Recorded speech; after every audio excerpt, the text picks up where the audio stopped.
So we have here Unit 8 Aquatic Activities, Physical Education and Health to Well for second semester school year 2025 to 2026.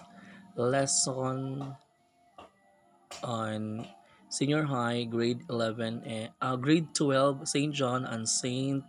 Raphael. So, aquatic activities. Unsa man ang aquatic activities? Activities are any forms of exercise, recreation, or work that take place in or on water, including oceans, lakes, rivers, pools, and other bodies of water. So they can be done for fun, fitness, competition, or professional purposes. So unsa may mga common types of aquatic activities?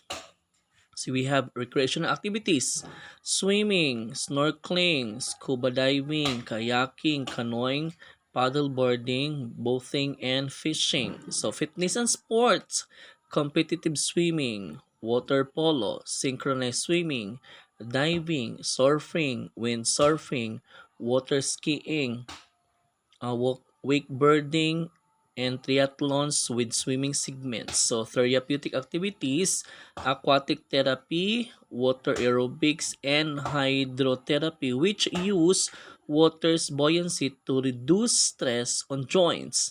And lastly, we have professional activities. We have commercial diving, underwater photography, marine research, lifeguarding, and water rescue. So again, the common types of aquatic activities are recreational activities, fitness and sports, therapeutic activities, and professional activities.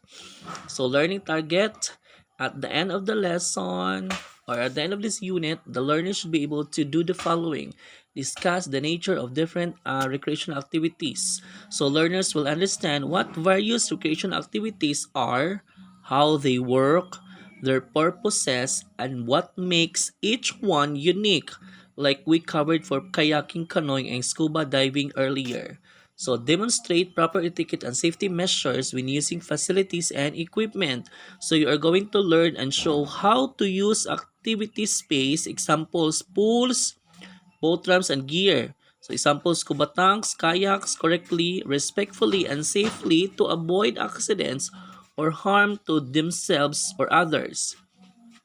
So explain optimizing energy systems for safe and improved performance.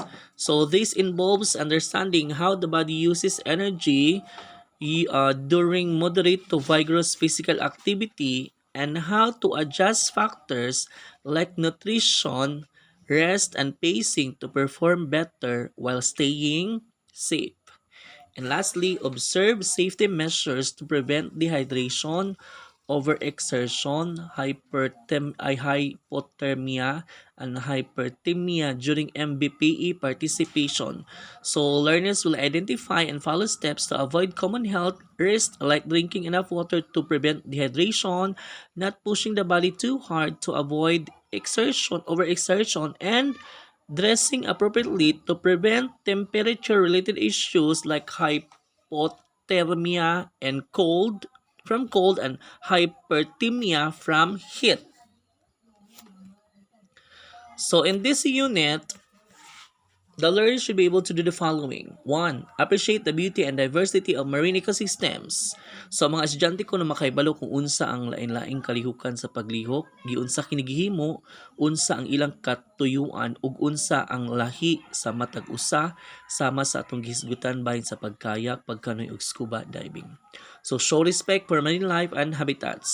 So nagpasabot kini sa pagkaalam kung giunsa gamiton sa lawas ang kusog sa panahon sa kalihukan nga adunay kasarangan hantud o sa kusog nga paglihok ug unsaon pag-adjust sa nutrisyon, pahulay ug tulin aron mas maayo ang paghimo samtang luwas.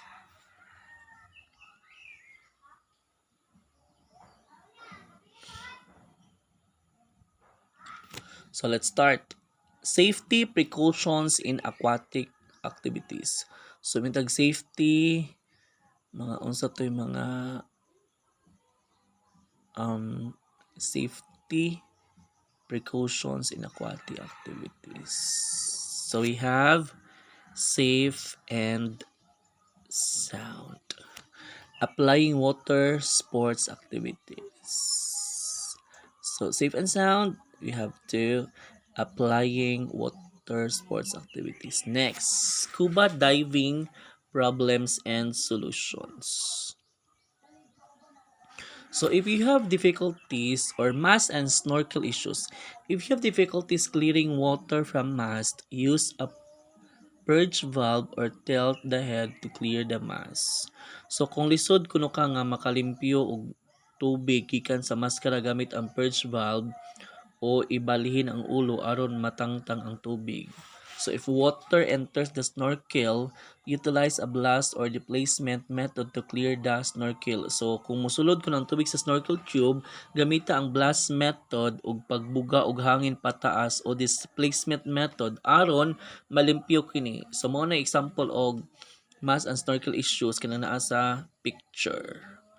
So nagsuot siya sa tanan nga gamit ug nagpasabot nga bisan pa sa maong mga problema adunay solusyon aron makapalit og luwas sa ilawom nga tubig. Next, scuba diving problems and solution. How to remove ear pressure. So do the pinch blow nose procedure by benching the nostrils and blowing gently through the nose. So ipit ang ilong ug unhaon nga buga ug hinay pinaagi niini aron ma-normalize ang presyon sa dalunggan. Kini ang labing kasagaranang paagi nga gamit sa mga diver. So move the jaw side to side. So ilihok ang apa-apa side to side. Next, important things to remember while snorkeling or safety guidelines. So beginners should stay close to the shore and within their comfort zone. So kay beginning man ta, stay close to dito sa comfort zone. Dili kay sagit ka dito malumos kasi bako. Never snorkel alone. So ayaw pag snorkel og ikaw ra isa. Next, check the weather conditions and be aware of the surroundings. So sa di pa ka mag-snorkeling, kinahanglan i-check sa imong weather conditions kay basin di magbagjo-bagjo, then basin di ay ug ano si tawag ana dagko kay balod. So be aware of the surroundings around you. So important things to remember while snorkeling: conservation and energy. So unsa man ang conservation and energy? So conserve energy and use personal flotation devices like snorkel vest or life jacket. So gamita ang mga gamit nga makatabang sa paglangoy sama sa snorkel vest o life jacket aron dili ka magkaluya, dayon og luwas ka usab sa tubig. So avoid touching or disturbing marine flora and fauna. So ayo paghawid og pagkagubot sa mga tanom ug hayop sa dagat bisan pa og kaayo sila kaanyag. Importante nga ipabili nato sila nga luwas ug maayo ang ilang puy-anan. So important things, conservation and energy. Next, skills and safety. So assess your skills and avoid paddling alone. So susihon ang makahanas. Una-una ako unsa ka kasayon sa pagkayag ug pagkanoy ug ayaw gyud mo kayag ug magkanoy nga mag-inusara. Aron adunay makatabang kanimo kun mahitabo ang problema. So always wear personal flotation devices and stay hydrated. Kinahanglan inom jud og daghang tubig para di ka ma-dehydrated. Next, planning and emergency procedures. Number 1. So plan your route and ensure your belongings are properly waterproof. So kinahanglan planahon nato at asa atong ruta sa padong. Next, pay close attention to safety orientation provided by guides or instructors. So kinahanglan you should pay attention to the orientations before mo do the kayaking or canoeing or snorkeling or scuba diving kay para makaibaw ta unsay sakto nga buhaton unsay dili sakto nga buhaton. So familiarize yourself with emergency procedures. So kinahanglan you should familiarize yourself ang mga emergency procedures, ang mga emergency kit para dili ta ma-entonces anang kalakiha. So next, safety reminders for scuba diving. So before scuba diving, assess your physical condition and plan the dive. according to your abilities and experience level. So susihon una nimo ang mga panglawas ug planuha ang dive base sa imong kanas. So pili ang dapit nga angay sa imong kasanayan ug kanunay himuon ang pagsusi sa tanang mga gamit. So next, choose dive sites that match your skills and always perform equipment checks. So during diving, while underwater, maintain relaxed and natural breathing. Clear your ears regularly to avoid discomfort. So nana ko sa ilam sa dagat, kinahanglan relax and natural breathing and clear your ears regularly to avoid discomfort. So monitor your ear supply and ascend slowly. So i-monitor na to kay kuhaan dyan taog hangin lang sa tubig. Delikado na. So, after diving, properly stow your equipment. If you experience any unusual feelings or symptoms, report them to the instructor. So na properly stow your equipment. So, check ni mo tanan. Kung naa kay mga unusual nga feelings or symptoms, report directly to the instructor or the teacher. And avoid flying to at least 18 to 24 hours after your last dive. So those are the safety reminders for scuba diving. Next, summary. So safety is the top priority in scuba diving, snorkeling, and kayaking.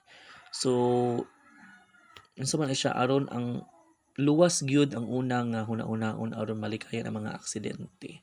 So learn how to handle common problems and always adhere to the safety guidelines provided by instructors or experts. So nahibalo na kita kung unsaon pagtratar sa kasagarang mga isyu sama sa presyon sa dalunggan, utubig sa maskara o kinahanglan kanunay sundon ang mga panudlo gikan sa mga instructor o eksperto. Then explore the underwater world with confidence and care.